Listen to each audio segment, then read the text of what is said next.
"Whatever you do, don't touch him." That's what she said. Her voice wasn't loud, it didn't shake, it didn't beg. And that was what scared him most. Before we go any further, subscribe and like this video because this story doesn't reward people who leave halfway. Now listen closely. In the Old West, there were warnings you ignored because you were brave, and warnings you ignored because you were already damned. This was the second kind.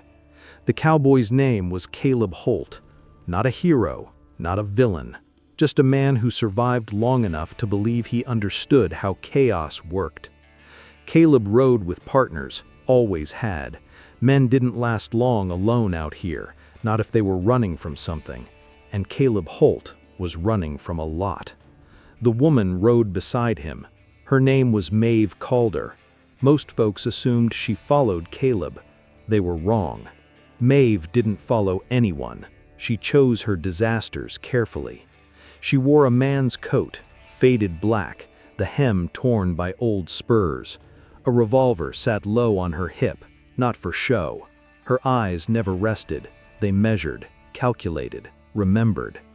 And then there was the third presence, the reason towns went quiet when they arrived. The doors closed before sunset.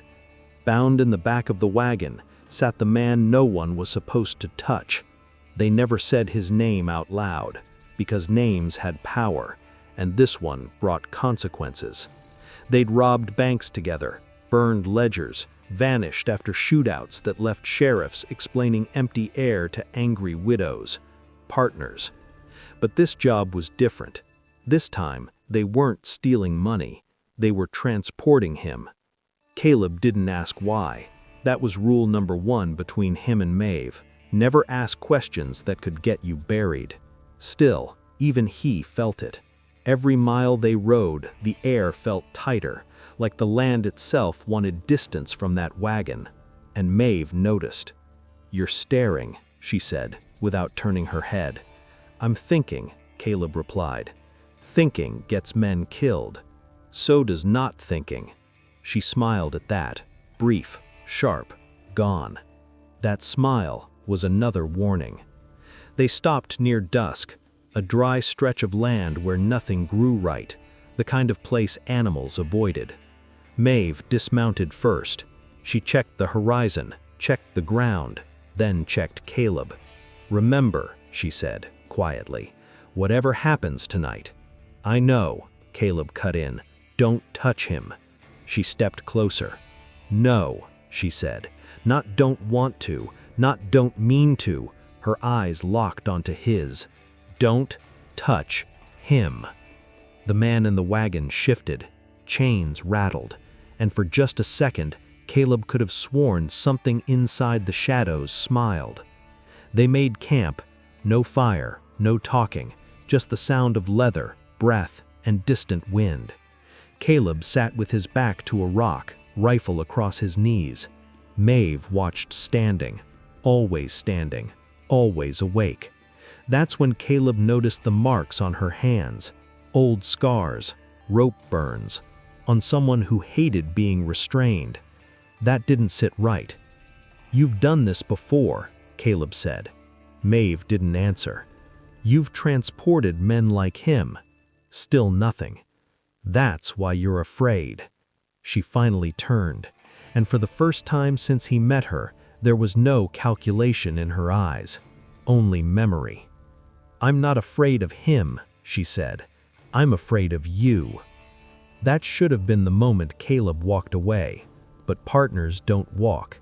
They stay. They rationalize. They convince themselves they're still in control. That night passed without blood. That felt like a victory, a false one. By morning, Caleb believed the worst was behind them, and that belief would cost him everything. If you're still here, stay sharp, because from this point on, every choice matters. Subscribe and like this video, because the next part changes the meaning of that warning forever. The mistake didn't happen fast. That's what made it dangerous. Most people think chaos arrives screaming, guns blazing, blood flying, horses panicking. They're wrong. Real chaos arrives quiet. polite, almost reasonable. Morning came pale and cold. Caleb woke before the sun, hand already on his rifle. For a moment, everything felt normal, too normal. Maeve stood near the wagon, staring at the man in chains, not watching him, listening to him. "You hear that?" Caleb asked. Maeve shook her head slowly. That's the problem. The man hadn't spoken all night. No curses, no threats, no begging, just breathing, steady, calm, like he was exactly where he wanted to be. They rode again. Dust kicked up behind the wagon, swallowing their tracks. Caleb tried to ignore the weight behind him, but something kept pulling at his attention, like a pressure behind his eyes. "You ever notice," he said, "how some men don't look afraid even when they should be?" Maeve's jaw tightened. "Fear isn't always loud," she said. "Sometimes it waits." That answer didn't sit right either. Around midday, the man coughed. Once, dry, controlled. Caleb turned in the saddle. "You need water?" he asked, before thinking. Maeve snapped her head around. "No." The word cut sharp. "He doesn't get favors," she added. "He doesn't get kindness, and he sure as hell doesn't get touched." Caleb held up a hand. "Just water. That's how it starts." She rode ahead, ending the conversation, but the seed was planted. They stopped near an abandoned way station, half-collapsed roof, old hitching post, the smell of rot and sun-baked wood. Maeve checked the perimeter. Caleb stayed with the wagon. The man lifted his head. For the first time, Caleb saw his face clearly, older than he expected, clean-shaven, eyes too alert for someone bound in chains. "Hot day," the man said. Caleb stiffened. "You talk now?" The man smiled faintly. Didn't have a reason before. Caleb didn't answer. "You wondering why she's scared?" the man continued, voice smooth as oil. "Why she keeps saying my name like it's poison?" Caleb swallowed. "I don't know your name." The man leaned forward, chains clinking softly. "That's what she wants." Maeve returned fast, too fast. "What did he say?" "Nothing." She looked at the man, then back at Caleb. "You lie badly when you think you're doing the right thing." That stung. They ate in silence, no fire again, no comfort. As the sun dipped, Maeve pulled Caleb aside. Her voice dropped. "You touch him," she said, "and it doesn't end with you." Caleb frowned. "You think I'm that stupid?" She held his gaze. "I think you're human, and humans like to believe they're the exception." That night, the man screamed, not in pain, in laughter. It came sudden, sharp, echoing off the broken walls. Caleb was on his feet instantly. Maeve had her gun out before his heart finished its first beat. "Quiet," she hissed. The laughter stopped, just like that. Then the man spoke, voice calm again. "You know why towns fall apart?" he asked. "Because one person decides the rules don't apply to them." Caleb stepped closer despite himself. Maeve grabbed his arm. "Don't," she whispered. He shook her off. Not hard, just enough. That was the second mistake. The man leaned forward. Chains rattled softly. "Go on," he said softly. "Prove her right." Caleb stopped inches away, close enough to smell him. Dust, sweat, something else underneath. "I don't scare you," Caleb said. The man smiled wider. "Everyone says that." Nothing happened. No explosion, no blood, just silence. And that silence convinced Caleb he'd won. By morning, he believed the danger had passed. Maeve knew better. She watched him ride with a new confidence, the kind that comes right before a fall. They reached the edge of a small town by late afternoon. Wooden buildings, quiet streets, too quiet. Maeve slowed her horse. "We don't stop," she said. Caleb squinted. "They got supplies. We don't stop." The man in the wagon shifted again. "You should stop," he said. "They're expecting you." Maeve's face drained of color. "Ride," she snapped. But the town bell rang, once, slow, and every door stayed shut. If you think this is where things explode, you're wrong. This is where they start aligning. The bell stopped ringing. That was worse. Caleb had seen towns panic before, shouting, running, guns drawn too early. This place did none of that. No dogs barked, no children cried, no windows opened. Maeve's horse sidestepped nervously. "They know," she said. Caleb frowned. "Know what?" "That we're here." The man in the wagon laughed softly, not mocking, not loud, satisfied. "You feel it now, don't you?" he said. "That tightness in your chest." Caleb ignored him and urged his horse forward. Maeve didn't follow. "Caleb," she warned. He stopped. "We need supplies," he said. "We don't stay long." She stared at him like she was watching someone step onto thin ice. "Fine," she said at last, "but he doesn't leave the wagon." The man tilted his head. "You sure?" he asked. Maeve shot him a look that could have killed a lesser thing. "Shut your mouth." He smiled. The town's main street felt hollow. Boards creaked under hooves. Wind pushed dust in slow spirals. A sign hung crooked, "Dry Creek." Caleb dismounted near the general store. Maeve stayed by the wagon, one hand never leaving her revolver. Caleb knocked. No answer. He pushed the door open. Inside, shelves stood half-stocked. A lantern burned low on the counter. Someone had been here recently. "Hello?" Caleb called. Footsteps. An old man emerged from the back room, hands raised. "Just passing through, need water and feed." The old man's eyes flicked past him, toward the wagon, toward the chains. His face tightened. "You shouldn't have brought him," the old man said. Caleb froze. "You know him?" The old man swallowed. "Everyone does." Outside, Maeve stiffened. The man had gone quiet, too quiet. Caleb returned with supplies strapped to his saddle. Maeve leaned in close. "What did he say?" "Nothing useful." She searched his face. "You're lying again." Before he could answer, a woman stepped into the street, then another, then more. Men, women, even a boy no older than 12. They formed a loose circle around the wagon, no weapons drawn. That scared Caleb more than guns. A woman spoke. "We don't want trouble." Maeve nodded. "Neither do we." The woman gestured to the wagon. "Then leave him." Silence stretched. Caleb looked at Maeve. Her face had gone hard. "No," she said. A murmur rippled through the crowd. The man in chains leaned forward. "You see," he said gently, "I told you they were expecting you." Caleb's hand tightened around his rifle. "Who are you?" he demanded. The man met his eyes. "Someone you already touched." Caleb's breath caught. Maeve turned on him. "You didn't." He shook his head. "I didn't touch. You stepped close," she snapped. "You broke the rule." The crowd shifted, uneasy, afraid. The old man from the store spoke again. "He talks to people. He makes them remember things they buried." The man smiled wider. "I don't make anyone do anything," he said. "I just remind them who they are." A woman screamed. She dropped to her knees, clutching her head. "I hear him. I hear him again." Panic spread like fire. Maeve moved fast. She climbed onto the wagon, pressed her gun to the man's temple.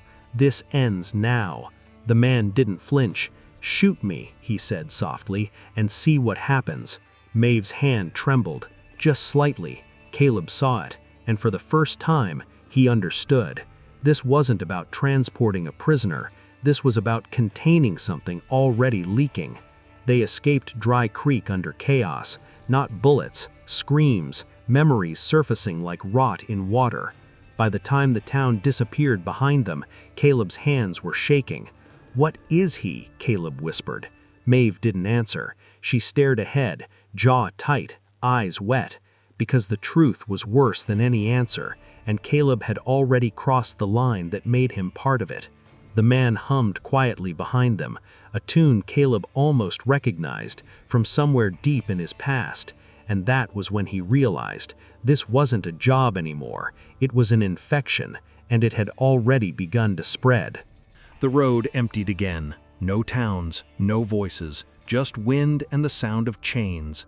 Caleb couldn't stop replaying Dry Creek in his head.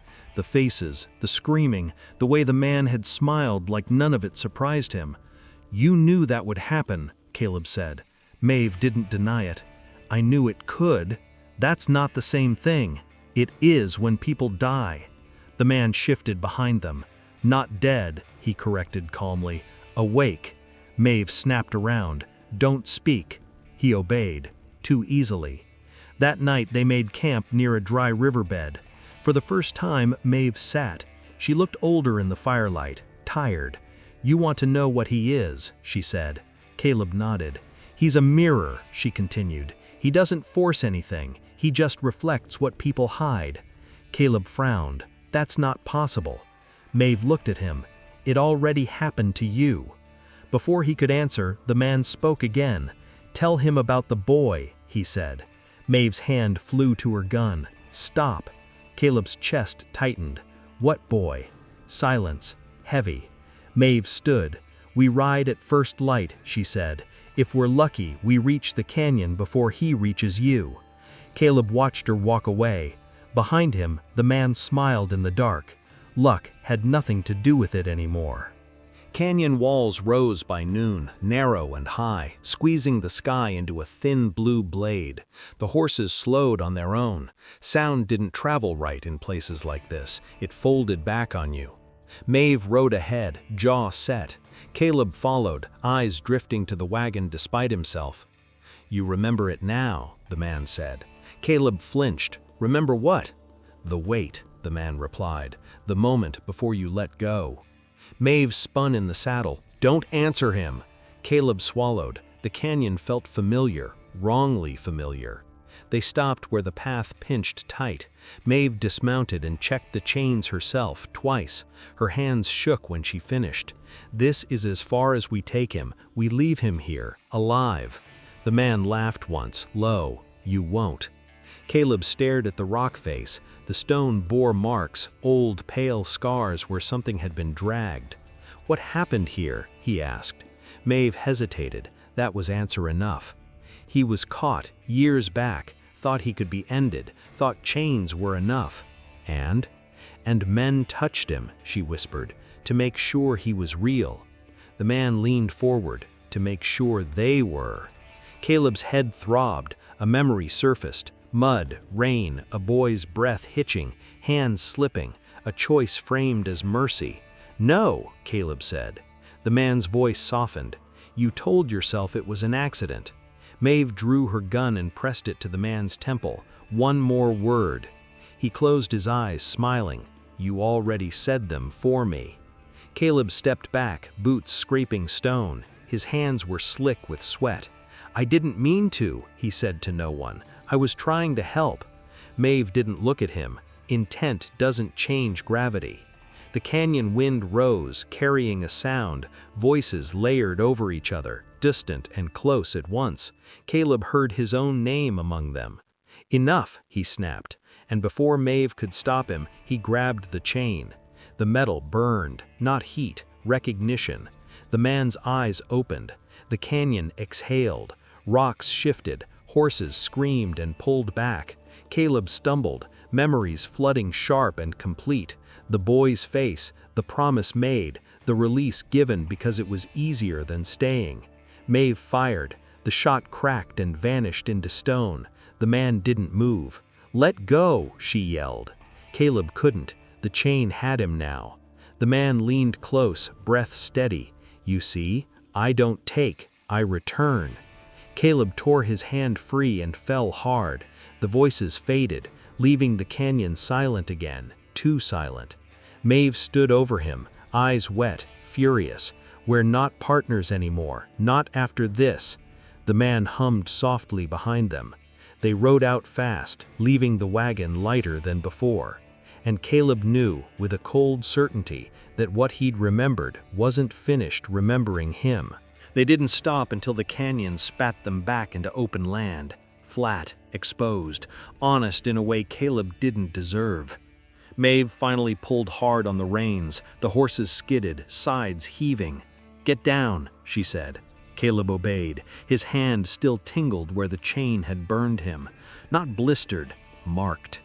Maeve faced him. "You crossed the last line," she said. "Not when you grabbed the chain, long before that." Caleb shook his head. "I didn't know." "You always know," she replied. "You just decide when knowing matters."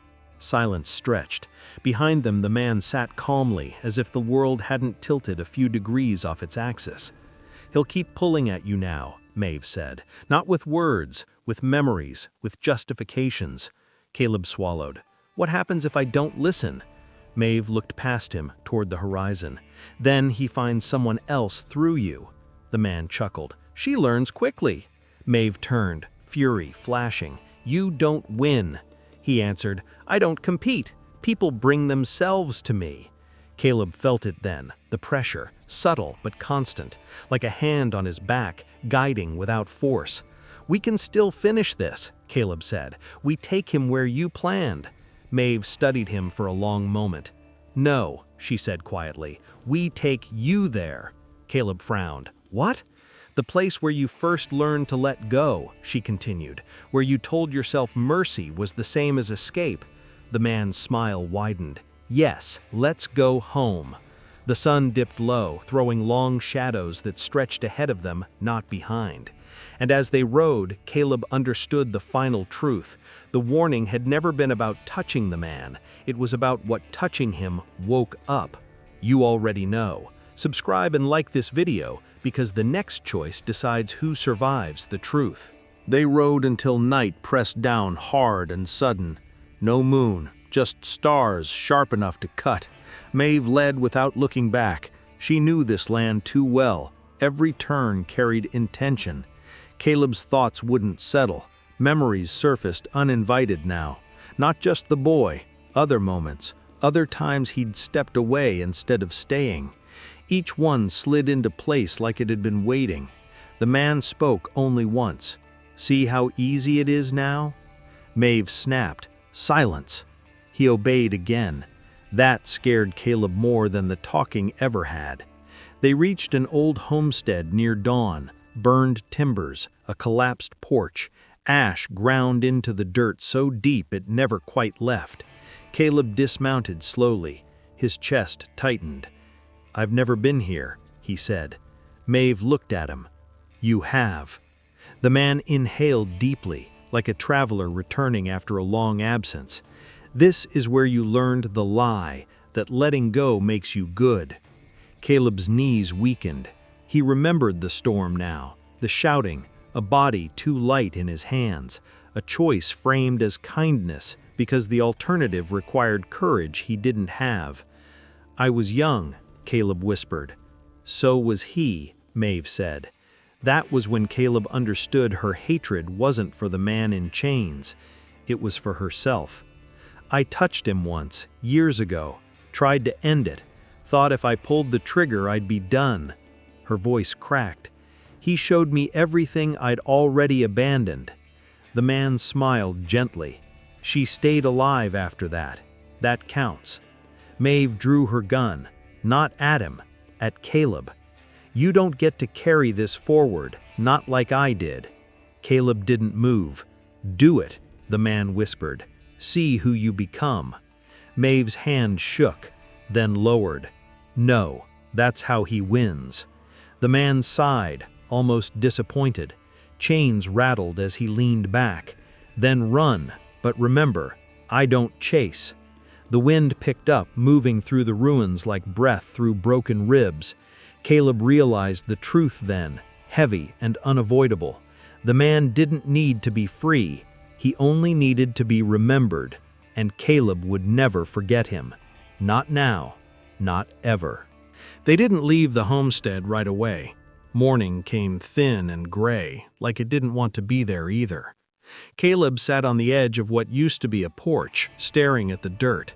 The place felt quieter than the canyon. No voices, no pressure, just the weight of knowing what had been done here.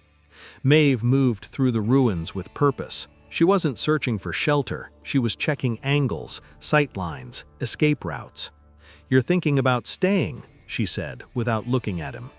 Caleb didn't answer. You tell yourself you'll finish something, make it right. He rubbed his hands together. The burn from the chain had faded, but the memory hadn't. I'm tired of running, he said. Maeve stopped. Slowly she turned.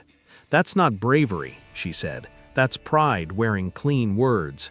Behind them, the man listened, silent, patient. Caleb stood. You said he doesn't chase. He doesn't, Maeve replied. He waits for someone to decide. Caleb nodded. Then I decide. Maeve laughed once, sharp, bitter. You think that makes you different? I think it makes me responsible. That landed. For the first time, Maeve looked unsure. The man finally spoke. He understands now. Maeve raised her gun instantly. Not another word. But the man had already said enough.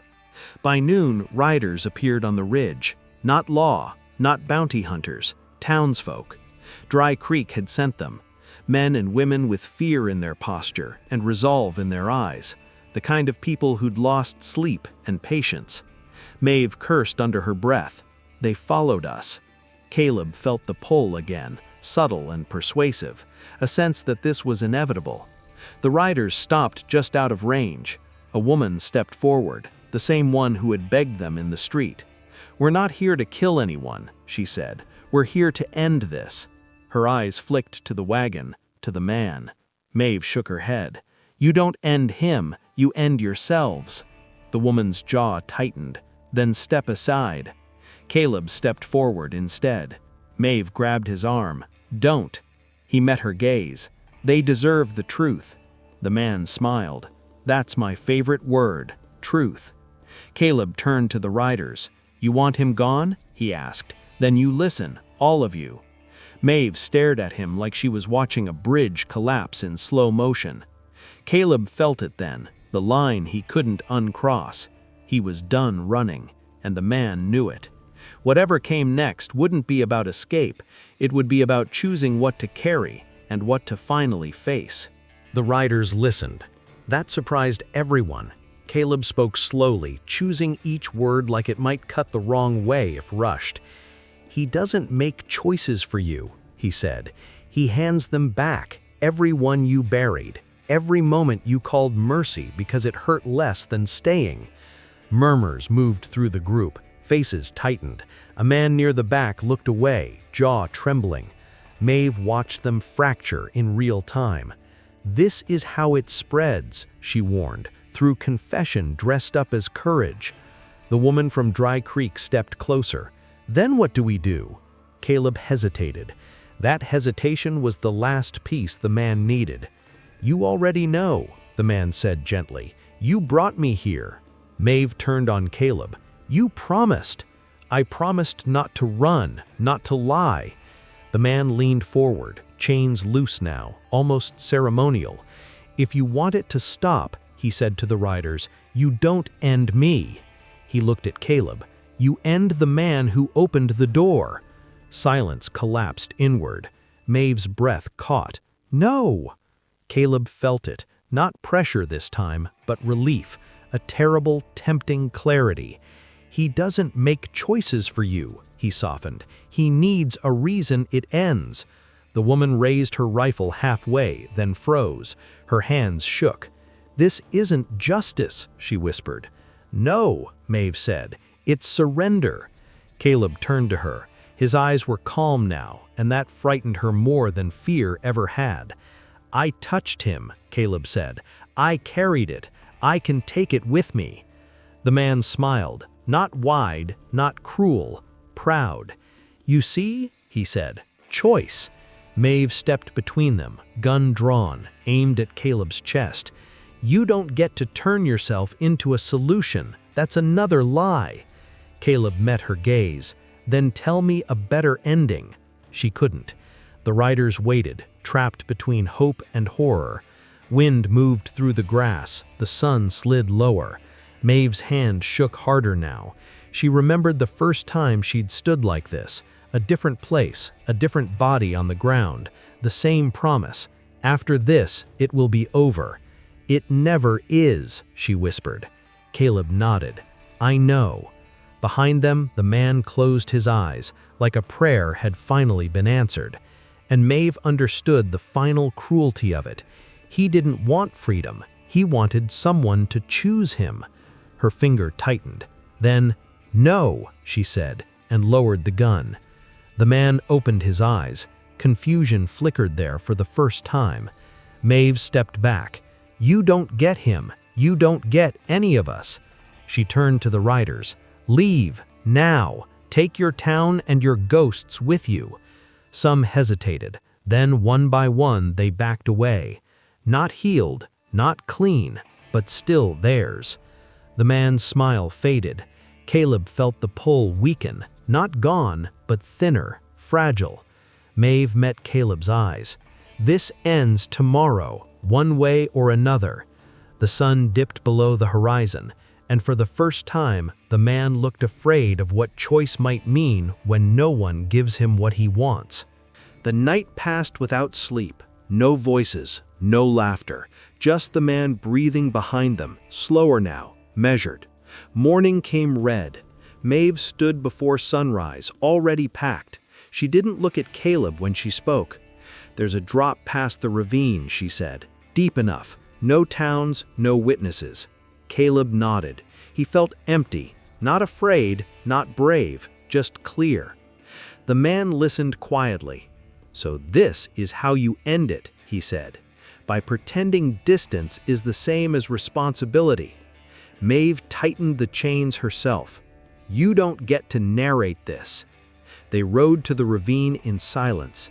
Wind tore upward from the canyon below, carrying the smell of stone and nothing else. No echoes, no memory clinging to the walls. Maeve stopped the wagon. Caleb climbed down first.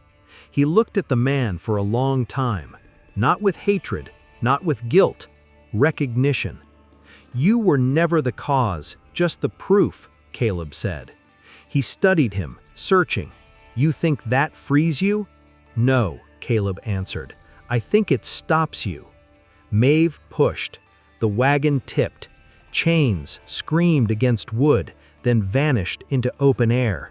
No cry followed, no laughter, just the sound of something ending because no one reached for it.